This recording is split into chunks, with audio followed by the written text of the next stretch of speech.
que les traigo para el día de hoy es el efecto de una estrategia, se titula El efecto de una estrategia que usa un umbral ajustado de dímero D sobre el diagnóstico de eventos tromboembólicos en el servicio de urgencias. Mi nombre es Santiago Padierna Espinosa, soy residente de medicina interna de primer año de la Universidad de Antioquia. Entonces es importante antes de empezar, de entrar como en materia, que hablemos un poco de la epidemiología de la tromboembolia pulmonar, debido a que es la tercera causa de mortalidad cardiovascular a nivel mundial y es la tasa de incidencia de la embolia pulmonar ha venido aumentando en las últimas décadas. Se estima que aproximadamente entre 39 y 115 casos por cada 100.000 habitantes cada año, y es una entidad que es mucho más frecuente en las personas mayores. Se estima que aproximadamente hay 8 casos, es 8 veces más frecuente en personas mayores de 80 años comparado con las personas menores de 80 años. Adicionalmente, como mencioné, la incidencia ha venido aumentando y se estima que ese aumento es de aproximadamente 4 a 7 veces en las últimas décadas, y es una enfermedad que genera una alta morbilidad y un alto costo para los sistemas de salud. Aproximadamente en Estados Unidos hay 300.000 muertes al año secundarias de embolia pulmonar y en la Unión Europea hay aproximadamente 400.000 muertes. Esta gráfica nos sirve como para representar eso que les venía comentando. En el lado de la izquierda vemos la incidencia de la embolia pulmonar desde el 97 hasta el 2013. Vemos un aumento casi todas las series y al mismo tiempo, en el mismo rango, vemos una disminución de la mortalidad. Es decir, probablemente tengamos mejores herramientas diagnósticas y una mejor búsqueda por parte de los médicos y al mismo tiempo mayor adherencia a las estrategias terapéuticas y mejores oportunidades terapéuticas que permiten que, si bien haya más casos diagnosticados de embolia pulmonar, pues también hay una disminución en la mortalidad en los últimos años. Entonces, como la mayoría de las enfermedades en la medicina, hay unos factores que nos van a predisponer o que nos van a aumentar el riesgo de presentar una embolia pulmonar, y eso los vamos a dividir en tres grupos: en los factores de riesgo débiles, los factores de riesgo fuertes y los moderados. Los débiles, entonces, vemos que es una lista realmente corta: el reposo en cama por más de 3 días, la diabetes mellitus, la hipertensión arterial, la inmovilidad prolongada, por ejemplo, en los viajes, el aumento de la edad, cirugías laparoscópicas, obesidad, embarazo y venas varicosas.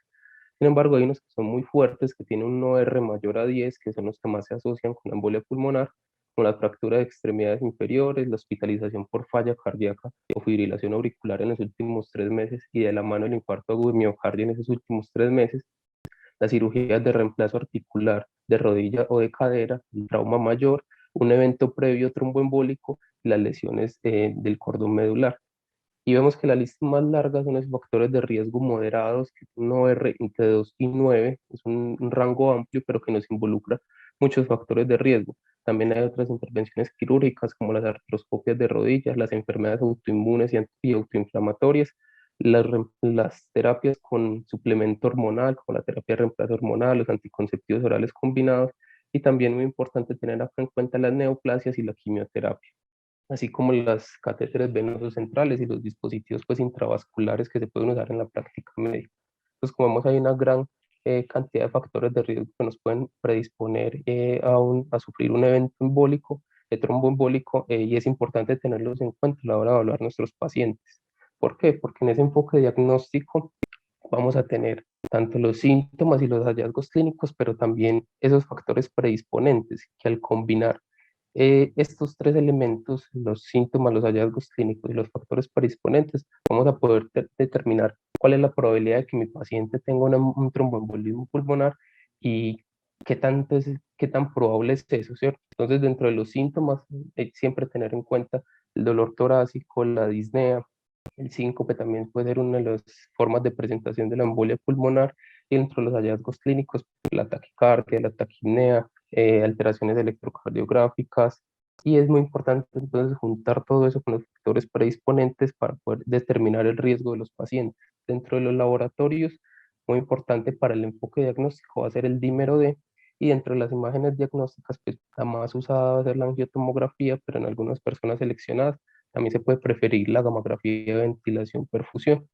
Entonces, ¿para qué nos sirve tener como esas puntuaciones o esas escalas de probabilidad? Eso nos sirve para determinar el enfoque que vamos a hacer con nuestros pacientes y las ayudas adicionales que vamos a solicitar.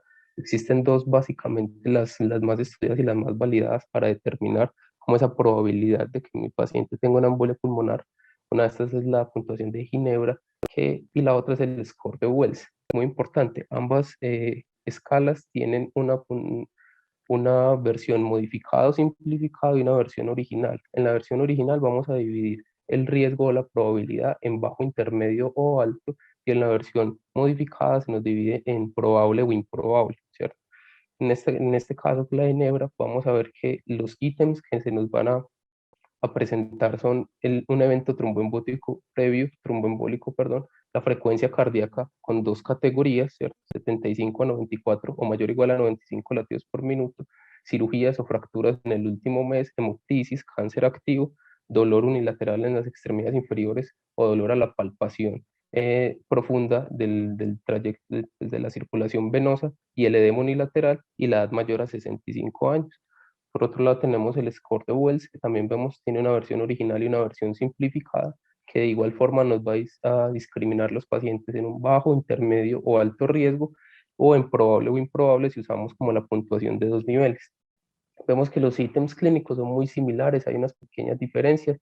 Básicamente en la frecuencia cardíaca acá es mayor o igual a 100 latidos por minuto, pero vemos que el resto de los ítems son muy similares y el otro en el que difieren es si hay alguna otra alternativa diagnóstica a la embolia pulmonar que sea menos probable, es decir, que la embolia pulmonar sea el diagnóstico más probable que sospechemos nosotros como médicos, eso también nos va a sumar para la puntuación.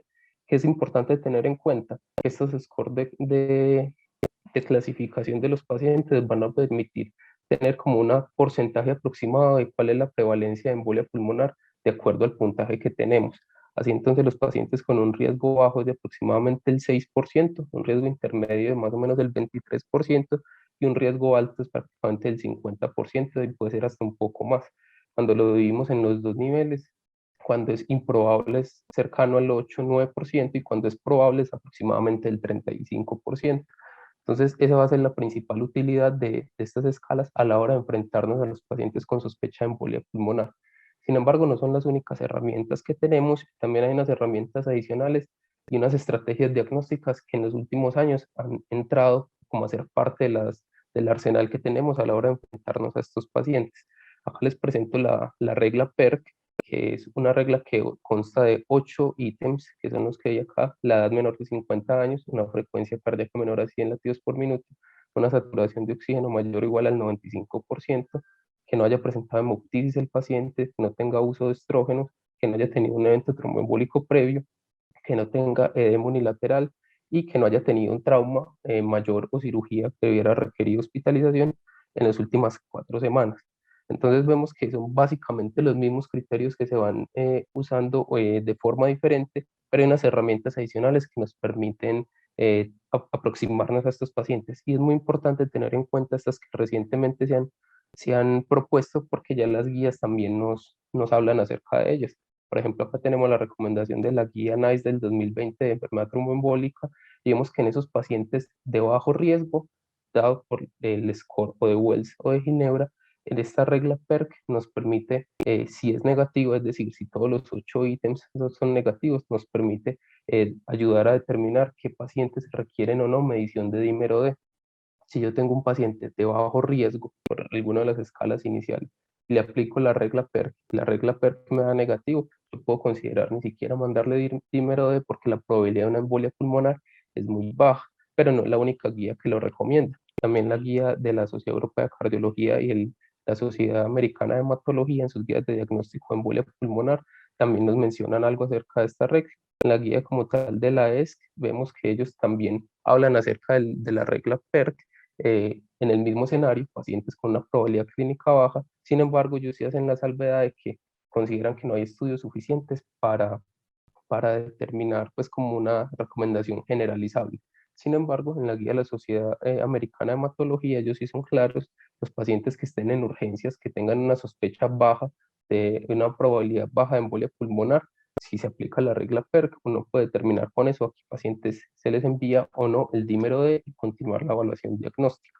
¿Y de dónde surgió esta recomendación? En el caso específico de la regla PERC, básicamente salió de este estudio, el estudio PROPER, que es un estudio que buscó determinar como esa validez de la regla PERC, ¿cierto? Fue un estudio aleatorizado por clúster de no inferioridad. El rango de no inferioridad en este escenario específico fue del 1.5%, ¿cierto? E incluyó 1916 pacientes con una baja probabilidad de TEP determinado por alguno de esos scores que vimos al principio, y los aleatorizaron en dos grupos: 962 pacientes en el grupo PERC y 954 pacientes en el grupo control. Ellos estuvieron recolectando los datos de la siguiente forma: como era un ensayo por clúster, primero dividieron los centros. La mitad iban a iniciar con el grupo control, la mitad con el grupo intervención, por 6 meses, luego habían 2 meses de descanso y los siguientes 6 meses cambiaban la aleatorización del tipo de intervención o de control que estuvieran realizando los hospitales. Se realizó entonces en total en 14 hospitales de Francia, y cada centro se aleatorizó de acuerdo pues a la secuencia que fue determinada al principio, en la orden, en la forma en que iban a iniciar. Entonces, cuando correspondía el grupo PERC, es decir, el grupo de intervención, ellos excluyeron el diagnóstico de embolia pulmonar en esos pacientes de bajo riesgo si todos los elementos eran negativos. Si alguno de esos elementos puntuaba positivo, pues ya se continúa el algoritmo de diagnóstico para embolia pulmonar. Y el desenlace primario que ellos evaluaron era la ocurrencia de enfermedad tromboembólica venosa a los 3 meses después de esa consulta inicial al servicio de urgencias. ¿Cómo hicieron ese seguimiento? Con una llamada o una visita presencial a los 3 meses después de la consulta. Entonces, ¿qué encontraron ellos? De esos 1916 pacientes, al momento del estudio, es decir, cuando ellos consultaron ese primer momento del servicio de urgencias, se diagnosticaron 26 casos de embolia pulmonar en el grupo control y 14 en el grupo de PERC. Y durante ese seguimiento solo se diagnosticó un caso de enfermedad tromboembólica, y fue en el grupo de PERC, y ningún paciente en el grupo control. Muy importante, ellos también recalcan que solo se realizó angiotomografía en el 13% de los pacientes del grupo PERC versus el 23% de los pacientes del grupo control. Entonces, estos fueron los resultados que ellos obtuvieron. Vemos acá el análisis por intención, el análisis por protocolo, donde les menciono un solo evento tromboembólico en el grupo PERC, ningún evento en el grupo control, y vemos que por lo menos cumplía el intervalo de no inferioridad que los autores sí habían propuesto. Entonces, la conclusión de este estudio fue que en esos pacientes con un riesgo bajo de embolia pulmonar, la estrategia PERC o la regla PERC nos permitía descartar de forma relativamente segura y sin afectación pues como para los pacientes el diagnóstico de una embolia pulmonar, y que adicionalmente rescataban esa disminución de la tasa de imágenes diagnósticas que se realizaba a los pacientes. Pero esto solo con respecto al PERC, y el día de hoy también nos convoca el estudio otra estrategia diagnóstica diferente, que es el algoritmo GIRS. El algoritmo GIRS, ¿en qué consiste? Es una toma los datos más relevantes del score de Wells, que son tres, enseguida las vamos a ver, y junto a eso también adiciona el dímero D. Y ellos lo que buscan es tener como otra regla de predicción clínica para enfrentarnos a esos pacientes con sospecha de embolia pulmonar. Este es como el primer estudio en el que se trata de ver la implementación de esta regla, ¿cierto? Es el estudio GIRS, y es una cohorte prospectiva multicéntrica que se realizó en los Países Bajos. Esto incluyó pacientes con sospecha de tromboembolia pulmonar entre el 5 de octubre del 2013 hasta el 9 de julio del 2015. Y ellos evaluaron los pacientes solo con los criterios del algoritmo GIRS, es decir, no utilizaron los otros que habíamos mencionado previamente. ¿Cuáles son esos criterios? Entonces, si el paciente tiene signos clínicos de trombosis venosa profunda, si el paciente tiene hemoptisis, y si la principal sospecha o posibilidad diagnóstica es la embolia pulmonar. Adicional a eso, como les mencioné, el dímero D, que ellos lo toman con 2 puntos de corte, que ya vamos a ver más adelante cómo se interpretaría, y si con el uso de este algoritmo se considera entonces la posibilidad del diagnóstico de embolia pulmonar, entonces ahí se realizaba la angiotomografía. Como vemos en este estudio, no se incluyeron las otras escalas que habíamos visto previamente. Entonces, ¿cómo fue el diseño de este estudio? Los pacientes con sospecha de embolia pulmonar se les ordenó a todos el dímero D porque hace parte de la estrategia diagnóstica, y adicionalmente se les midieron esos criterios GIRS, los signos clínicos de trombosis venosa profunda, la hemoptisis y la embolia pulmonar como el diagnóstico más probable. Entonces, si el paciente no cumplía ninguno de estos criterios, tenía un dímero D menor a 1000, entonces se excluía el diagnóstico de embolia pulmonar. Si el paciente no cumplía ninguno de estos criterios, pero tenía un dímero mayor o igual a 1000, se ordenaba la angiotomografía, se consideraba como un caso probable, de igual forma que si el paciente tenía uno o más de estos criterios y un dímero de mayor o igual a 500, se considera un caso probable y se ordenaba la angiotomografía. ¿Cómo sería la otra posibilidad de un caso excluido o descartado? Un paciente que tuviera uno o más de estos criterios con un dímero de menor a 500. Entonces vemos que salían como 4 posibilidades de acuerdo a la combinación entre los criterios y el dímero D. ¿Cuáles eran los desenlaces de los autores en este estudio? Entonces, el desenlace primario era la incidencia a los 3 meses de la enfermedad tromboembólica venosa sintomática definida por imagen, ¿cierto? Fuera o trombosis venosa profunda o una embolia pulmonar determinada por imágenes. Y en caso de que el paciente falleciera, entonces se buscaba la muerte en los registros hospitalarios y para determinar la relación con la embolia pulmonar. ¿Cómo se determina entonces una muerte causada por un evento tromboembólico? De 3 maneras. La primera, si ya se había demostrado antes del fallecimiento el evento. La segunda, si en la autopsia se lograba demostrar que esta era la causa. Y la tercera, si en los registros clínicos no había forma de determinar otra causa que fuera más probable para la muerte. Se determinaba entonces que la muerte era por secundario a un evento tromboembólico. Y el desenlace secundario que ellos evaluaron era la necesidad de angiotomografía al usarse los criterios de Gears versus el modelo estándar, que en este caso fue el score de Wells con un dímero D modificado con un punto, perdón, de corte de 500 nanogramos por mililitro. Es importante tener en cuenta acá que aquí el desenlace secundario se analizó posterior a recolectar todos los datos, es decir, acá no hubo comparación entre un grupo Gears y un grupo Wells, sino que después de recolectar todos los datos, los investigadores hicieron un análisis adicional con los datos de esos pacientes como si a ellos se les hubiera aplicado el score de Wells y de acuerdo al score, cuál hubiera sido la conducta que requerían esos pacientes. ¿Listo? Es decir, no se incluyó dentro del grupo en la intervención, sino en un análisis posterior a los datos. Entonces, ¿cuáles fueron los resultados de los autores? Del total de los pacientes incluidos, que fueron más de 3.000, al momento de la consulta en servicio de urgencia se diagnosticaron 456 pacientes con embolia pulmonar, que representaron el 13% del total de los pacientes incluidos en el estudio. Sin embargo, quedaban por fuera 2.946 pacientes en los que en ese momento no se diagnosticó la embolia pulmonar, que como estaban divididos, 1.629 fueron pacientes a los que no se les hizo la angiotomografía y 1.317 fueron pacientes a los que sí se les hizo la angiotomografía. Como vemos, del total de esos pacientes que al momento inicial no se diagnosticaron con embolia pulmonar, solo 18 pacientes a lo largo de esos 3 meses se les diagnosticó un evento tromboembólico, de los cuales 6 fueron una embolia pulmonar fatal. Cuando vamos a ver el análisis por subgrupos, los pacientes en los que no se les hizo la angiotomografía, solo fueron diagnosticados 7 pacientes con una tromboembolia y 2 de estos fueron fatales, mientras que en el grupo a los que ya se les había realizado la imagen se diagnosticaron 11 eventos tromboembólicos y 4 fueron fatales. Entonces, con base en estos datos, los autores pudieron concluir lo siguiente, que el modelo GIRS permitía una exclusión segura de los pacientes con tromboembolia pulmonar, que adicionalmente, posterior a ese análisis que ellos hicieron con los datos, asumiendo que se les hubiera aplicado el momento de la consulta del servicio de urgencias el score de Wells y el algoritmo diagnóstico con base en esos resultados, se logró una disminución absoluta de un 14% en la necesidad de angiotomografía y que adicionalmente la tasa de incidencia de enfermedad tromboembólica a los 3 meses en los pacientes del grupo GIRS versus los modelos estándar, es decir, el Wells de 2 puntos fue muy similar como vimos en la gráfica anterior. Entonces, con base en estos estudios, los autores del estudio que les propongo el día de hoy identificaron unos vacíos en el conocimiento y fue como la motivación para plantearse esta investigación.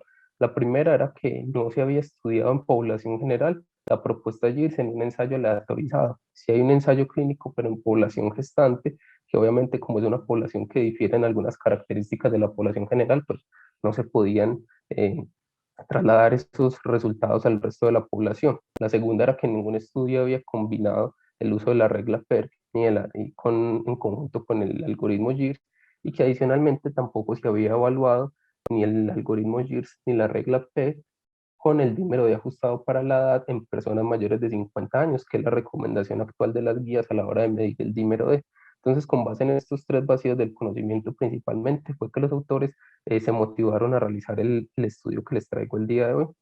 Como vimos al principio, este es el título del estudio. Entonces, ¿en qué consistió? Es un ensayo clínico aleatorizado, crossover también por clúster y de no inferioridad. Importante tener en cuenta acá la no inferioridad, el margen fue el 1.35% determinado para este estudio. Un estudio realizado entre Francia y España y fue financiado por el Ministerio de Salud de Francia, pero aprobado por los comités de ética, tanto españoles como franceses. El consentimiento informado difirió de acuerdo al país donde se realizaba. En España era escrito, en Francia era oral, y ellos usaron esta red de hospitales que tiene una red de 24 hospitales para la realización de investigaciones clínicas. De estos, a los 24 hospitales se les envió como la invitación para participar en el estudio, pero solo 18 de esos centros aceptaron pues como la oferta. Como tal, entonces se incluyeron pacientes desde el 1 de octubre del 2019 hasta el 8 de octubre del 2020.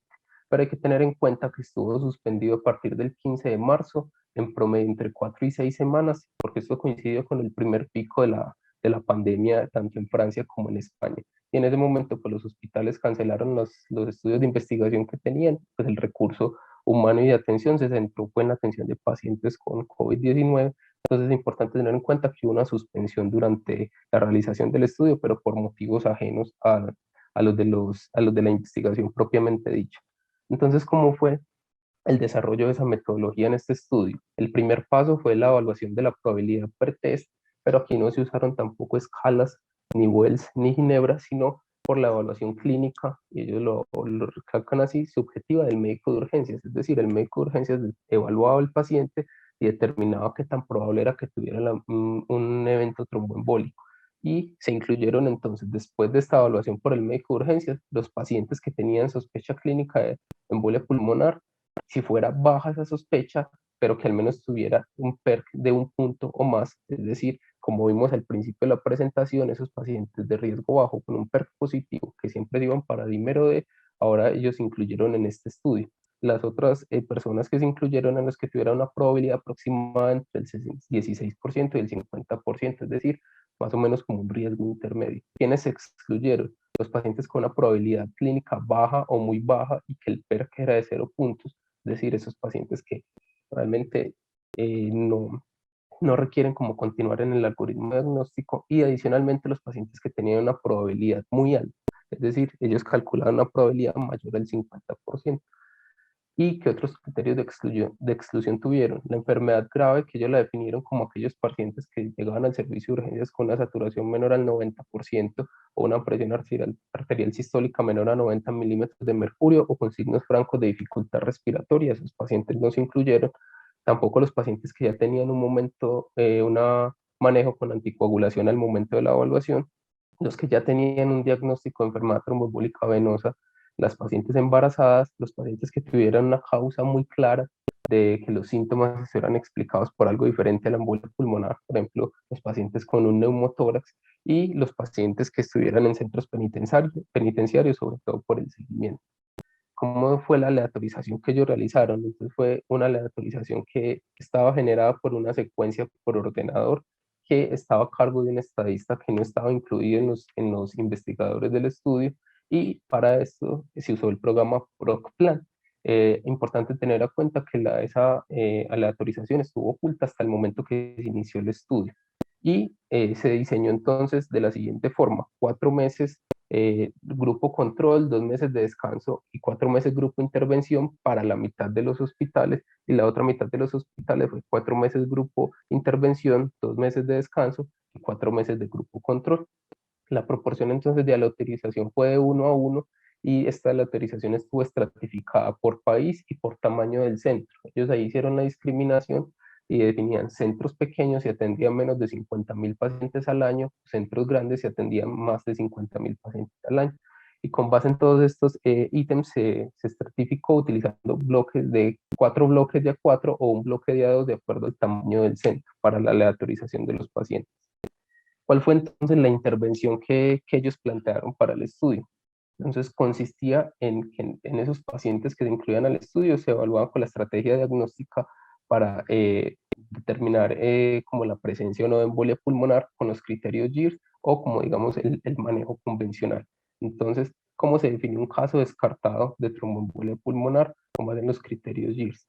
Entonces, primero un paciente que no cumplía ninguno de los criterios y tenía un dímero D menor a 1000, o un paciente que cumplía con uno o más de los criterios y tenía un dímero D menor a 1000, o si cumplía el criterio de un dímero D ajustado para la edad, es decir, una persona mayor a 50 años que tuviera un dímero D menor al ajustado para la edad. Si el valor entonces del dímero D superaba el punto de corte que se definía, se realizaba la imagen. Importante tener en cuenta, acá en el estudio se realizó tanto angiotomografía como gamografía, ventilación, perfusión. Y el control entonces era la estrategia basada en las recomendaciones actuales. De acuerdo a la sospecha clínica se realizaba el dímero D, y de acuerdo al dímero D, si cumplía el criterio no de que fuera ajustado para la edad, si era positivo, pues se realizaba también la imagen. Básicamente esta es como la gráfica que nos recibe esa aproximación diagnóstica. Los pacientes que se incluían en el estudio, en el grupo de intervención, se les aplicaba el score de Girs. Si no cumplía ninguno de estos puntos, si tenía un dímero D menor a 1000, entonces se evaluaba si el paciente tenía un dímero D que estuviera por encima del ajustado para la edad. Si no lo tenía por elevado para la edad, se excluía la embolia pulmonar. Si lo tenía elevado para la edad, si cumplía el criterio de ajuste para la edad, pues se realizaba la imagen de tórax. Y en los pacientes del grupo control, entonces eran los pacientes que se incluían, se les medía el dímero D con ese punto de corte ajustado para la edad. Si estaba por encima del umbral máximo, entonces se realizaba la imagen de tórax, y si estaba por debajo del punto de corte, pues se excluía el diagnóstico de la embolia pulmonar. ¿Cuáles fueron los desenlaces que ellos quisieron evaluar? El desenlace primario era esa falla en la estrategia diagnóstica de la enfermedad tromboembólica venosa a los siguientes 3 meses. ¿Cómo se definió esa falla en la estrategia diagnóstica? Entonces, como un paciente que tuviera un Doppler con signos de TBP durante esos 3 meses, o una angiotomografía o gamografía de ventilación perfusión compatible con un evento tromboembólico. Y se le evaluaron también 8 desenlaces secundarios, de los cuales solo 6 se incluyeron en este estudio porque los otros 2 eran de costo-efectividad y más de la parte financiera, entonces no se incluyeron en este estudio. ¿Cuáles eran esos desenlaces? Entonces, la cantidad de imágenes ordenadas en el servicio de urgencias, sea tomografía o gamografía, la duración de la atención en el servicio de urgencias, la tasa de hospitalización después de esa consulta inicial, el número de personas que reciben administración, que se les administra anticoagulantes, la mortalidad por todas las causas y la readmisión hospitalaria por cualquier causa en esos 3 meses que duraba el seguimiento. ¿Cómo se hizo el seguimiento de esos pacientes? Al culminar los 3 meses, se les hacía una llamada telefónica o una visita médica, y ahí se determinaba entonces si cumplió o no como con ese desenlace primario. Y en los registros hospitalarios, si consultaba al mismo hospital, pues se determinaba si cumplió con alguno de estos otros desenlaces secundarios. ¿Cómo se hizo esa adjudicación de ese desenlace primario? Fue realizado por 3 expertos en enfermedades tromboembólicas independientes del estudio. Entonces, es decir, ellos no participaron, no hacían parte del grupo pues, de investigadores, y estuvieron cegados durante el periodo del estudio. Entonces, en caso de que hubiera discrepancias al momento de adjudicar ese desenlace, la resolución fue por consenso entre esos 3 expertos. No hubo participación de nadie más. Importante recalcar que ellos estuvieron cegados. Bueno, y ahora en parte como del cálculo del tamaño de la muestra, como les mencioné previamente, ellos consideraron un margen de no inferioridad del 1.35%. Ellos hicieron pues como una revisión de los estudios previos donde se evaluaban las reglas y estas escalas pues como de predicción, y vieron que la tasa como de fracaso en los grupos control, el promedio era de 0.5%. Entonces, considerando una tasa de fracaso similar a la que se había visto en los estudios previos, calcularon una hipótesis de 2 colas con un riesgo alfa del 5% y un riesgo beta del 20% o un poder del 80%. Y con base en lo anterior, el cálculo del tamaño de la muestra fue 857 pacientes. Sin embargo, ellos hicieron la salvedad de que calcularon también una falta de adherencia al protocolo y unas pérdidas del 5%, y añadiéndole estas pérdidas y la adherencia al protocolo, el cálculo del tamaño de la muestra se subía a 1.267 pacientes. Entonces ellos hicieron la salvedad, hicieron como ese cálculo para tratar de reclutar más pacientes y que no se viera como afectado por esas posibles complicaciones durante la realización del estudio. El análisis estadístico entonces fue un análisis por protocolo del desenlace principal, un análisis por sensibilidad del desenlace también principal, y la frecuencia de la enfermedad tromboembólica a los 3 meses se realizó por medio de un análisis de regresión lineal, es decir, fue ajustada.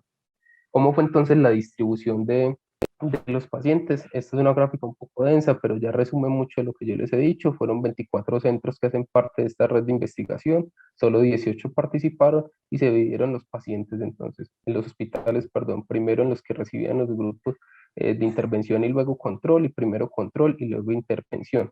En total entonces se incluyeron en el análisis por intervención, perdón, por intención de la intervención 726 pacientes en el grupo intervención y 688 en el grupo control. Y en el análisis por protocolo, 648 pacientes en el grupo intervención y 623 pacientes en el grupo por protocolo. Importante tener en cuenta que todos estos pacientes que se excluían acá fueron básicamente por tres motivos: pacientes que estaban erróneamente incluidos en el estudio, pacientes en los que hubo una desviación muy marcada del protocolo de la investigación y no se podían incluir, los pacientes en los que se perdió el seguimiento.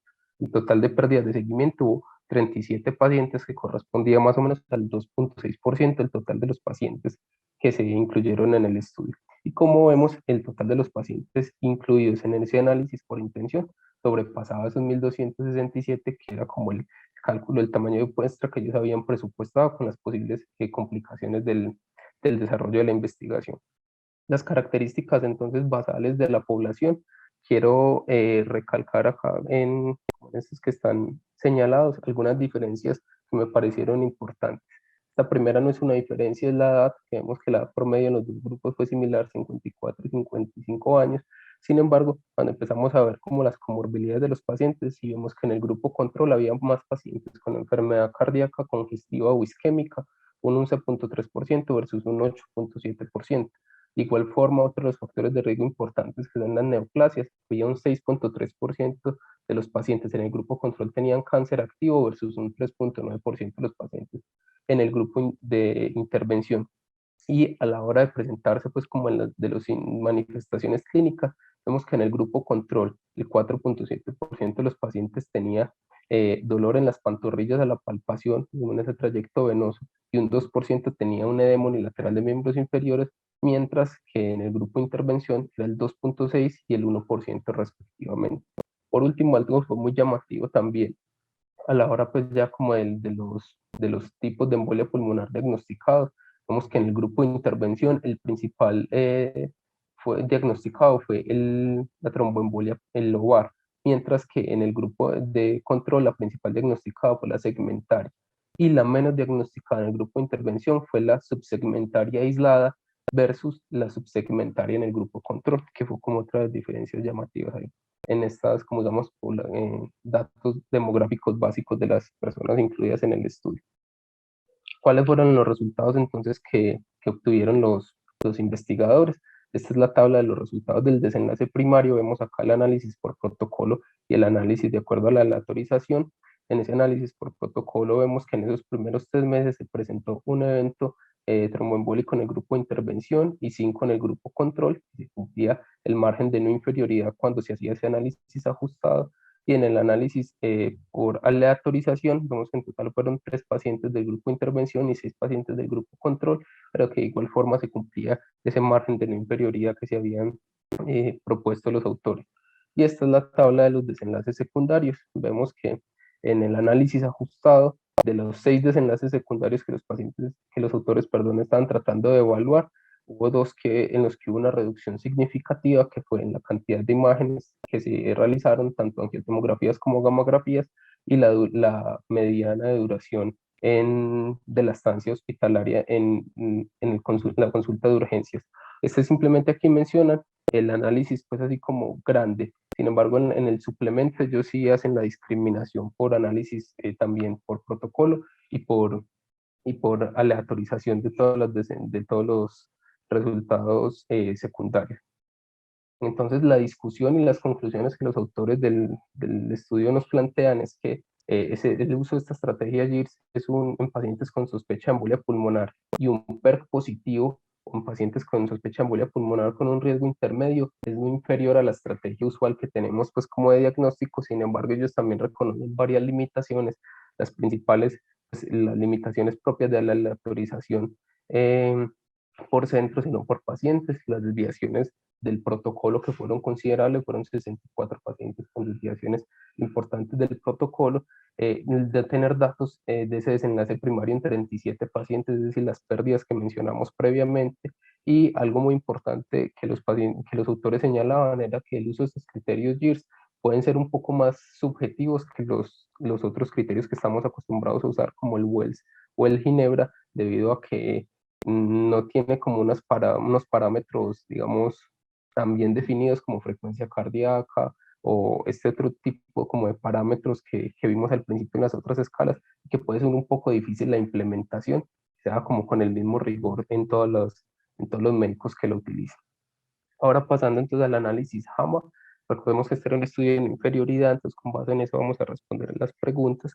Las primeras acerca del riesgo de sesgo, entonces la primera pregunta es si fueron aleatorizados los pacientes, la respuesta es que sí, vimos que se hizo una aleatorización computacional y la aleatorización fue oculta hasta el inicio de la, de la investigación clínica como tal. Sin embargo, en esta pregunta de si estuvieron cegados los participantes y los investigadores, la respuesta es no. Eh, pues parcialmente solo estuvieron cegados los adjudicadores de desenlaces que no eran como tal investigadores del estudio, pero ni los médicos tratantes ni los participantes estuvieron cegados, y ellos en el artículo ponen de una forma muy explícita que por el tipo de intervención no era posible hacer como ese cegamiento. Sin embargo, solo estuvieron cegados entonces los pacientes, los adjudicadores de desenlaces de los pacientes. Entonces aquí lo pongo como punto negativo porque pues estuvo parcialmente que cumple este criterio. Siguiendo entonces con la validez de los resultados, la pregunta es si empezaron ambos grupos con los mismos, como en equilibrio, esos factores pronósticos, y si este equilibrio se mantuvo a lo largo de la investigación. Mi respuesta es que no, como vimos al principio, hace un momento, perdón, en la tabla de esas características demográficas había unas diferencias que podían ser considerables entre ambos grupos, e incluso es una de las limitaciones que los mismos autores reconocen, y ellos lo explican como por la característica de la aleatorización, que como era por centros no era posible como hacer o que estuvieran bien distribuidos todos los factores pronósticos por esa característica de la aleatorización. Sin embargo, también hay que tener en cuenta que en cuanto al mantenimiento de esos factores pronósticos, hay que recalcar que hubo pérdidas en ambos grupos, 37 pacientes en total, que corresponde a un 2.6% del total de los pacientes incluidos en el estudio, pero que el único punto positivo, como en esta pregunta, es que no hubo una detención prematura del estudio, se completó como tal el tiempo que estaba estipulado. La siguiente pregunta es si fue preservado el efecto de la intervención estándar, y la respuesta es que sí. Vemos que ellos compararon con el modelo pues como diagnóstico que tenemos hasta el momento, que es el dímero D ajustado para la edad en los pacientes que tenemos sospecha clínica de embolia pulmonar, y de acuerdo a este resultado, la realización de una imagen que puede ser o angiotomografía o gamografía de ventilación perfusión, si el paciente tiene alguna contraindicación para la angiotomografía.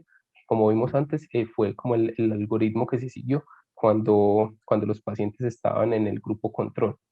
La tercera pregunta es si se analizaron los pacientes de acuerdo al grupo asignado y al tratamiento recibido. ¿Eso qué nos quiere decir?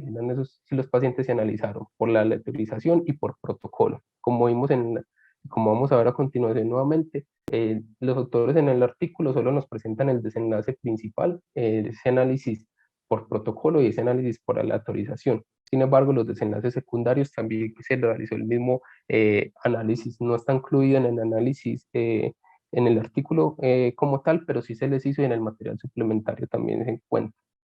Siguiendo entonces con el tema del resultado, la pregunta de cuáles son los resultados, volvemos a traer la tabla de ese desenlace primario y esa análisis por protocolo, análisis por la aleatorización.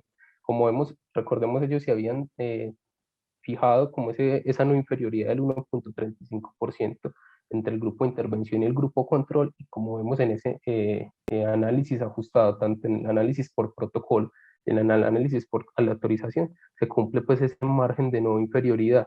Esto nos habla de que probablemente esos datos sean consistentes, porque vemos que en ambos tipos de análisis se cumple el margen de no inferioridad, por lo menos en el desenlace primario. Y en el desenlace secundario, pues hay dos datos que son los que resaltan, que es la cantidad de imágenes realizadas a los pacientes y la mediana de duración en el servicio de urgencias. Vemos entonces que en cuanto a la cantidad de imágenes que se realizan, En los pacientes del grupo de intervención fue en un 30% de los pacientes y en los pacientes del grupo control fue en un 40% de los pacientes. Esa diferencia ya cuando se hace el ajuste por esa regresión lineal es del 8.7%, que puede ir hasta el 13.8% o al 3.5% en la cantidad de imágenes ordenadas en el servicio de urgencia. Y la mediana de duración de esa consulta al servicio de urgencias, si bien en ambos grupos se ve como de 6 horas, cuando se hace el análisis ajustado, vemos que la mediana diferencia es de 1.6 horas menos en el grupo de intervención, con un rango que puede ir desde 2.3 hasta 0.9, que son como los únicos dos en resultados secundarios, desenlaces secundarios, perdón, que cumplen pues como que muestran algún beneficio a favor de los pacientes.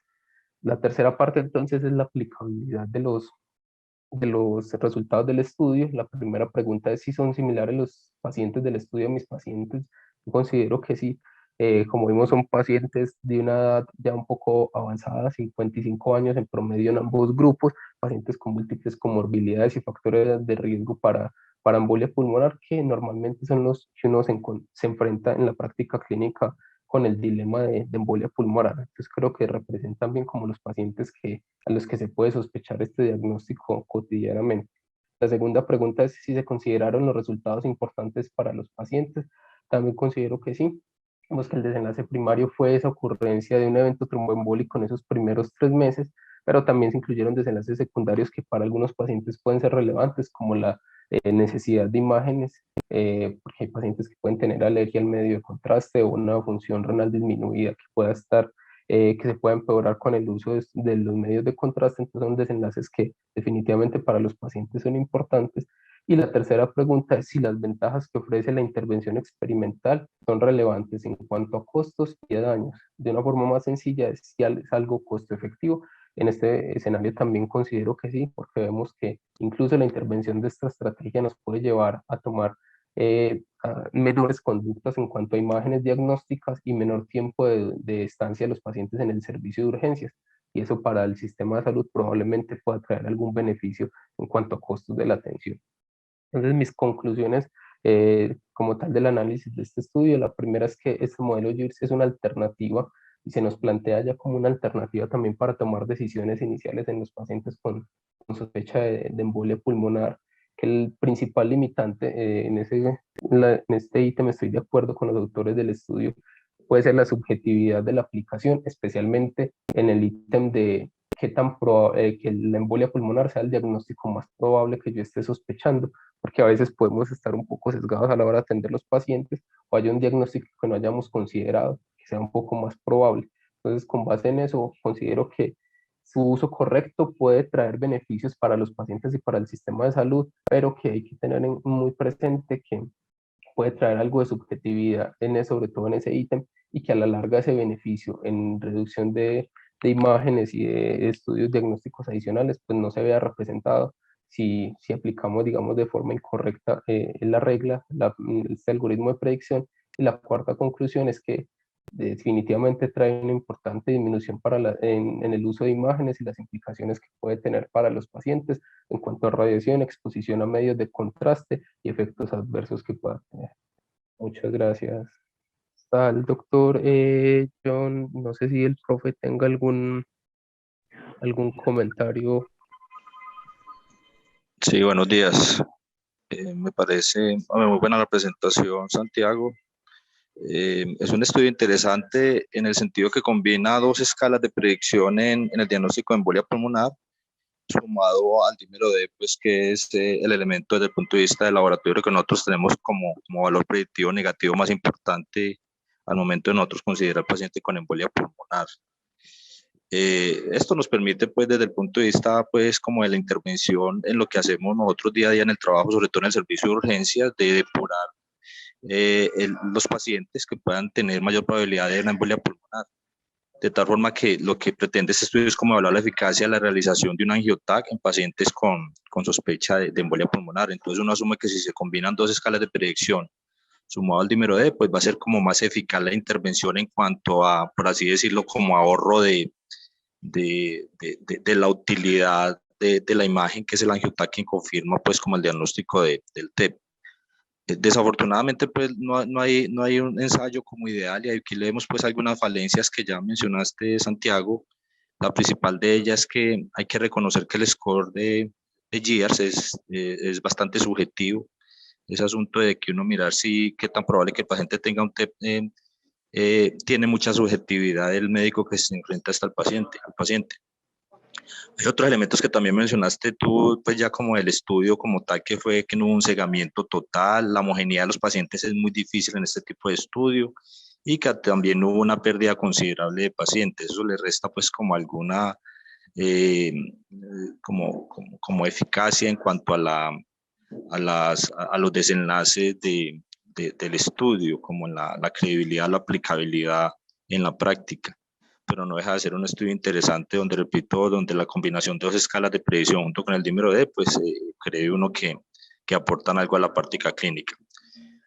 Ahí solamente, pues no solamente se evaluó un desenlace con respecto a, a las imágenes para confirmar el TEP, sino que también se pretendió evaluar estos desenlaces como son, que son como desde el punto de vista de la eficacia clínica, en el enfoque de estos pacientes con sospecha de TEP en urgencias, con respecto a la estancia en urgencias, el tiempo de demora en urgencias, la hospitalización, el uso de anticoagulantes de una forma eficiente, la mortalidad y la readmisión. No queda como claro ahí estos desenlaces secundarios y si realmente se pueden evaluar, se pueden evaluar en este tipo de, en este estudio. Y una pregunta que tengo yo, Santiago, ¿por qué no nos explicas bien de dónde salió el dímero D con valor de 1000, como ese punto más alto para considerar paciente con embolia pulmonar sin ninguna predicción clínica con respecto al score de GEARS? Profe, listo. Bueno, eso básicamente salió como de como esos primeros estudios de que intentaron como validar como este algoritmo, e incluso eso los autores también lo mencionan acá. Ellos hicieron un análisis por sensibilidad en esos pacientes que no cumplían ninguno de los criterios GIRS, es decir, que esos tres criterios todos son negativos. Y esos pacientes en los estudios como de validación previo en los primeros pilotos, e incluso en este también se confirmó, esos pacientes cuando no cumplen ningún criterio GIRS, en ninguno de ellos se diagnosticó embolia pulmonar después. Entonces, con base en ellos, tratan como de también aumentar ese puntaje de corte del dímero D para evitar como el profe Astencia había levantado la mano. Sí, Santiago, ¿me escucha bien ahí? Sí, señor. Bueno, felicitarlo porque fue una exposición muy juiciosa la, del artículo. Y yo creo que las conclusiones que vos das y el complemento que nos da el profe John Weimar son suficientes. Eh, a mí me preocupa particularmente de este ensayo clínico y es las pérdidas del seguimiento. Y te lo voy a decir por qué. El algoritmo GEARS ha pasado todos los estudios, todos los tipos de estudios que una escala de predicción debe tener para ser utilizada en la clínica. Ya con este último es el RCT que, digámoslo así, nos faltaba. Fue desarrollado, después su derivación se validó en cortes pequeñas, en cortes prospectivas alrededor del mundo. Eh, el estudio de las embarazadas y después necesitábamos un estudio que nos diera impacto clínico y ese es el estudio. Lamentablemente esos 37 pacientes que se nos pierden, si vemos la tabla del resultado, que usted muy bien la mostró, la tabla del resultado nos muestra que si esos 37 pacientes hubieran estado de un lado o del otro para el desenlace primario, eran 268, 248 versus 200 versus 623, el resultado pudo haber ido hacia el otro lado, ¿cierto? Entonces, eh, definitivamente con esas pérdidas al seguimiento, la exactitud del ensayo, no hay manera estadística de ajustar eso, pero definitivamente la conclusión del ensayo no permite decir que es inexacto decir eso, aunque haya sido un gran esfuerzo de los autores y ya esta falencia la detectó el profe Cataño de las pérdidas del seguimiento. Entonces quería comentar esa parte. Pero sí creo que es importante que tengamos en mente que si un paciente tiene un diagnóstico más probable de su disnea, pensemos o repensemos muy bien la conducta de solicitar una angiotac, ¿cierto? Entonces, eso es muy importante. Yo pensaría inclusive que quienes se le diagnosticó una embolia pulmonar subsegmentaria, cuyo tratamiento a la fecha no sabemos exactamente si se beneficien o tengan mayor riesgo de sangrado en TEP, su tratamiento anticoagulante en ese grupo de pacientes, podría dársele la gabela de que esos que estuvieron con embolia subsegmentaria en el grupo de control, tranquilamente pudieran no merecer terapia, ¿cierto? No tener necesidad de terapia porque ya el algoritmo lo había detectado o basado en el dímero D. Pero bueno, eso es una suposición. Finalmente, Santi, yo quería hacerle una pregunta. Siempre en un ensayo de no inferioridad se intenta preservar el efecto del tratamiento mediante dos cosas. La primera es algo netamente estadístico y es que el delta de no inferioridad que se establece previamente por los autores, el intervalo de confianza de la intervención, el límite inferior del intervalo de confianza de la intervención, esté por encima de ese lindero. ¿De dónde sacaron ellos ese margen de no inferioridad en específicamente para esta, que es una intervención pronóstica, por así decirlo, una intervención diagnóstica, por así decirlo? Tenía esa duda porque no lo entendí muy bien y bueno, felicitaciones de nuevo por la presentación que estuvo muy detallada. Muchas gracias. Profe, muchas gracias.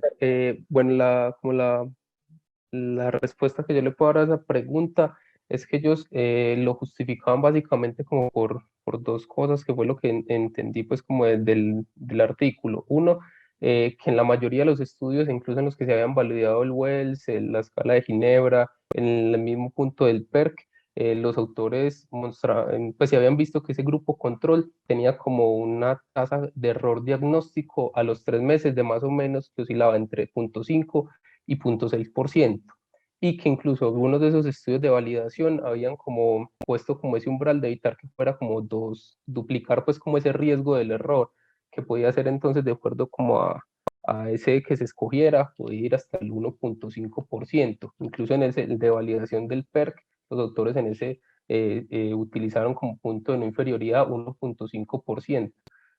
Y eso fue como básicamente lo que interpreté porque habían escogido ese 1,35%. Bueno, muchas gracias a todos por la asistencia y por la participación, al profe John Weimar y al profe Carlos. Muchas gracias también por los comentarios y la participación.